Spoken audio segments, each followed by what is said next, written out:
नमस्कार, आप सभी का अभिनंदन करते हैं, स्वागत करते हैं। आज पुलिस प्रशासन सालासर है, उसने जो सालासर व्यापार मंडल है उसकी मीटिंग बुलाई है और यहाँ के जो SHO है श्रीमान संदीप जी बिश्नोई, उन्होंने अपने गाइडलाइन है वो जारी किए। सर, सबसे पहले आप बताएं किन किन चीज़ों पर जो व्यापार मंडल उनको आपने इंस्ट्रक्शन दिए।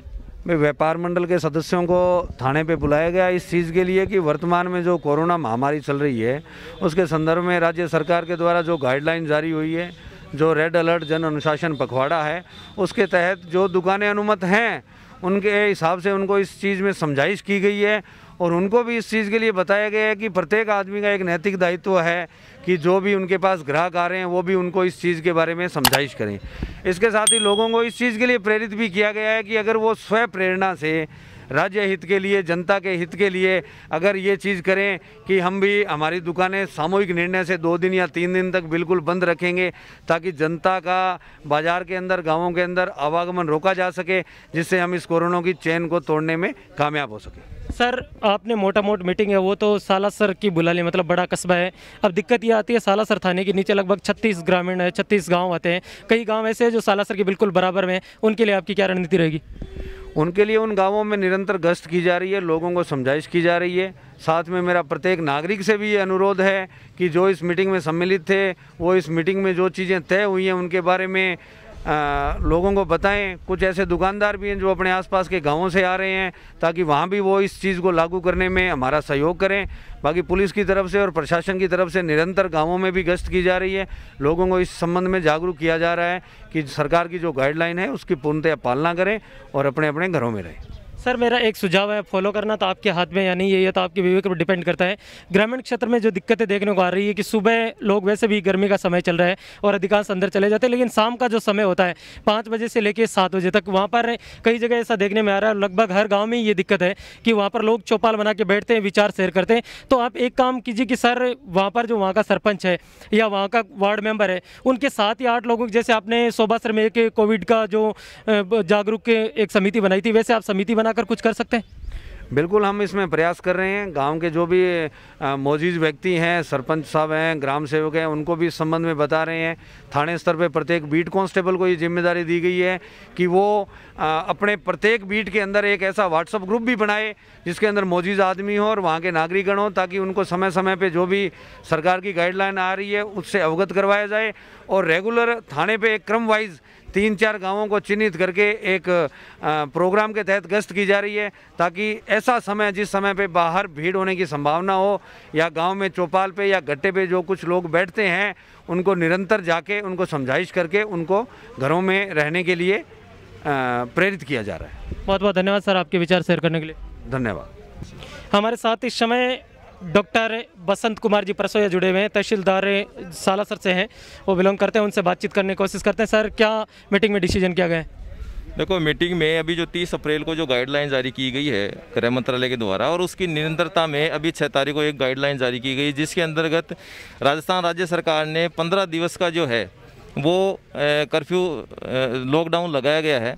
उसके बारे में जो है व्यापार मंडल को सभी को बुला के और अनुमत दुकान वालों को बुला के जागरूक किया गया, क्योंकि क्या होता है कि व्यक्तियों के क्या काफ़ी सारे पर्सन थे और हम ये देख रहे थे कि उनके व्यक्तिगत फ़ोन आ रहे थे। तो हमारी ये कोशिश ये रहती है कि हम उनको एकजाई करके और एक साथ बुला ले।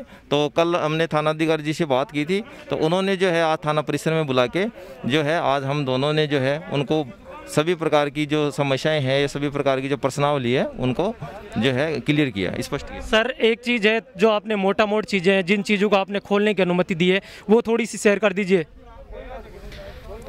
देखो, ऐसा है कि ये जो अभी तो जन अनुशासन रेड अलर्ट जन अनुशासन पखवाड़ा चल रहा है। अभी 10 तारीख को सुबह 5 बजे से लेके और 24 मई तक जो है वो 15 दिवस का कंप्लीट जो है लॉकडाउन है। लेकिन उसमें अनुमत जो दुकानें हैं जैसे दूध है, डेयरी है, सब्जी है और पशुहार है और किराना की दुकानें हैं और मेडिकल की दुकानें हैं, ये जो है ये खुली रहेगी।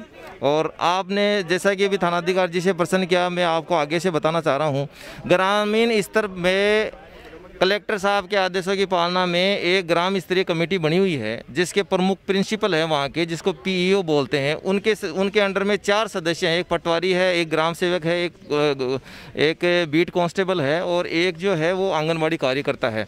उन 5 लोगों की जो कमेटी है वो जो है ग्रामीण स्तर में जागरूकता का भी कार्य करती है तथा गाइडलाइन की पूर्ण रूप से पालना करवा रही है।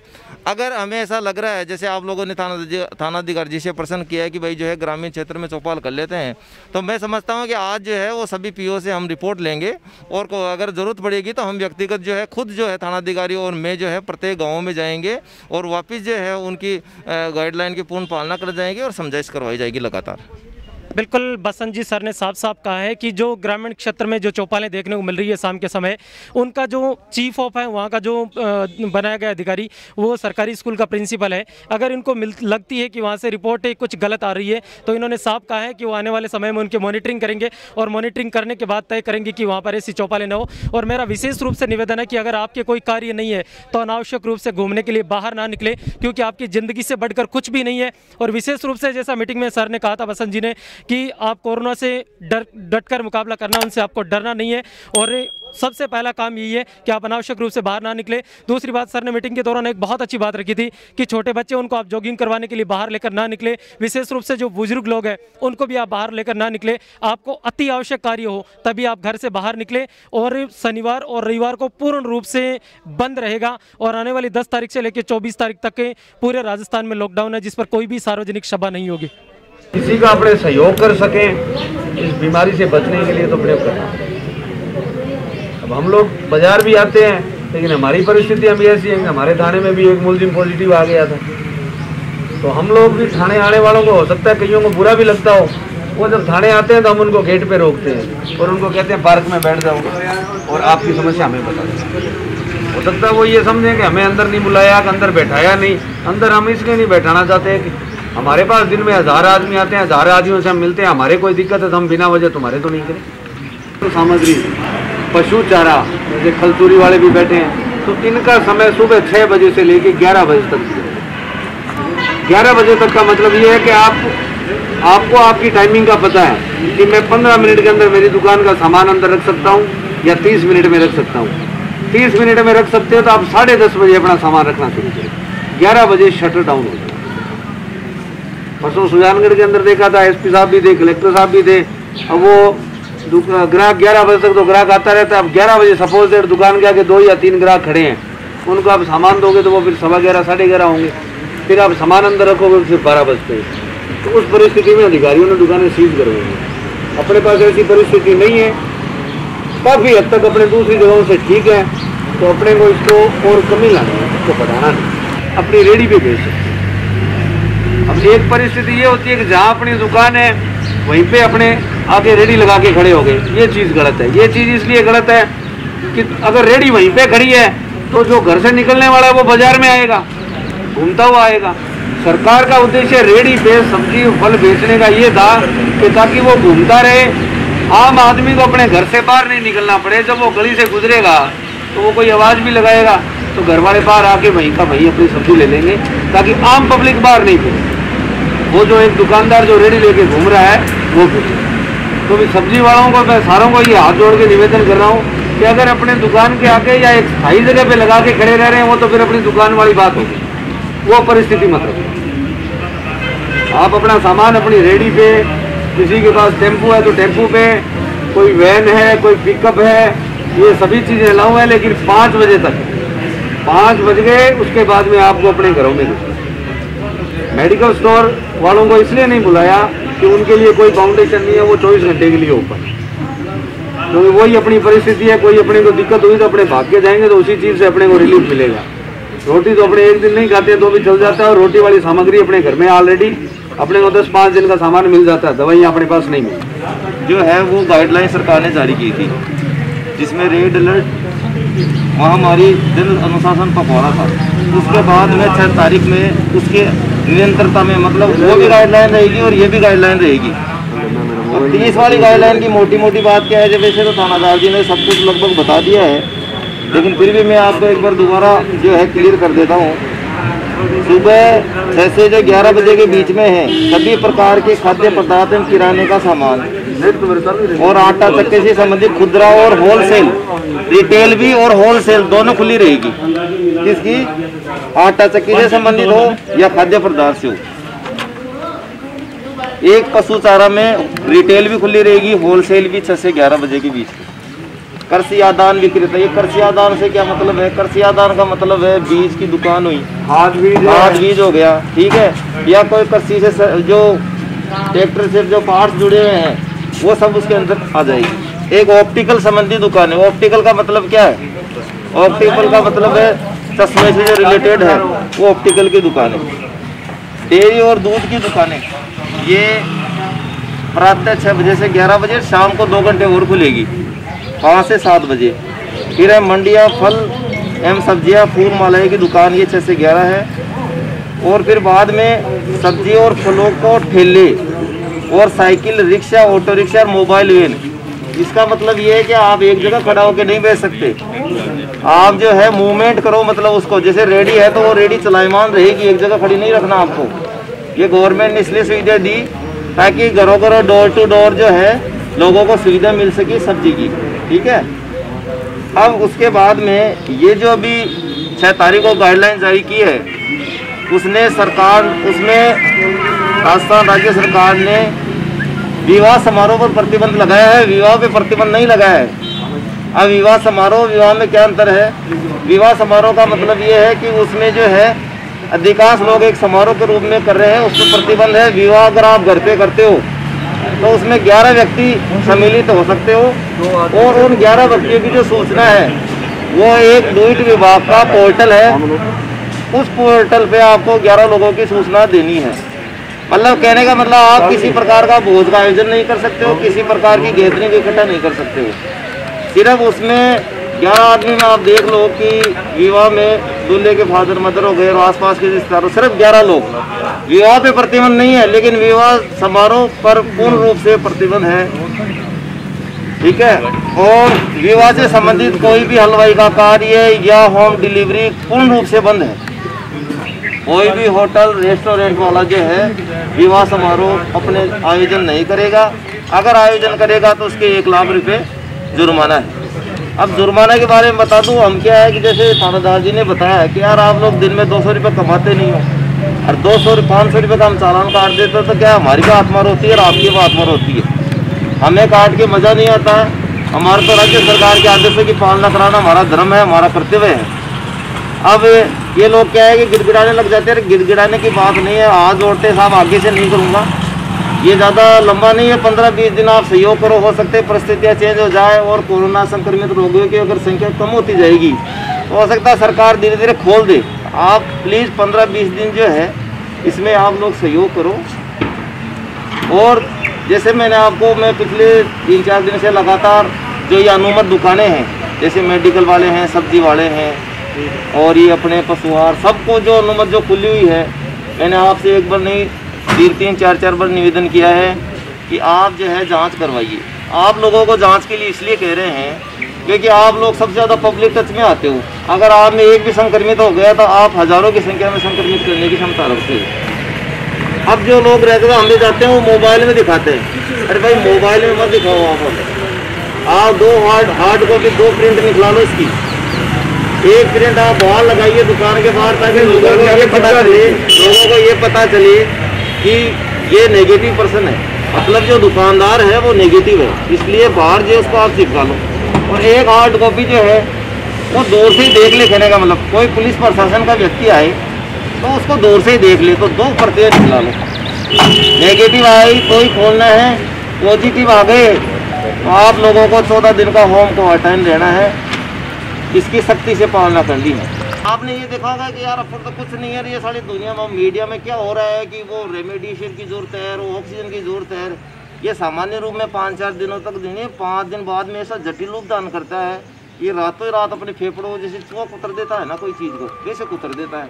और फिर ये स्थिति हो जाती है कि साहब ऑक्सीजन लाओ और रेगुलेटर लाओ। हमारे पास फ़ोन आते हैं, साहब रेगुलेटर दो, तो मेरी बात सुनो, मार्केट में वैसे अवेलेबिलिटी कम है क्योंकि इस तरह का कभी अनुभव नहीं रहा है, न तो रेगुलेटर है न ऑक्सीजन है। इसलिए इस बीमारी से एकदम आप लोग जो है सहयोग करो, मास्क लगाओ।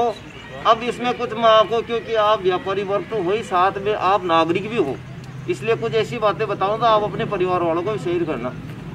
एक तो सुबह उठ के गर्म पानी पियो, आप जो व्यापारी वर्ग है, क्योंकि आप लोग जनता में रहते हो ज़्यादा, इसलिए। दूसरी बात फिटकरी जो होती है ना, फिटकरी 5 रुपये की फिटकरी आओ, ज़्यादा महंगी होना, इन सिंपल पानी में 7 बार यहाँ घुमा लिया, सिर्फ 7 बार घुमा और सुबह सुबह पी लिया इन्हें। उससे क्या होगा कि अगर कोई आग संक्रमण ले भी लिया गले वाले तक, तो वो सारा सब नीचे उतर के मरखर जाएगा, नीचे चला जाएगा। ये क्या है कि डायरेक्ट अटैक नहीं करता, ये धीरे धीरे क्या है कि पहले अपने गले में पड़ेगा, फिर फेफड़े में जाता है, फिर क्या है कि बॉडी में हरारत करता है ये।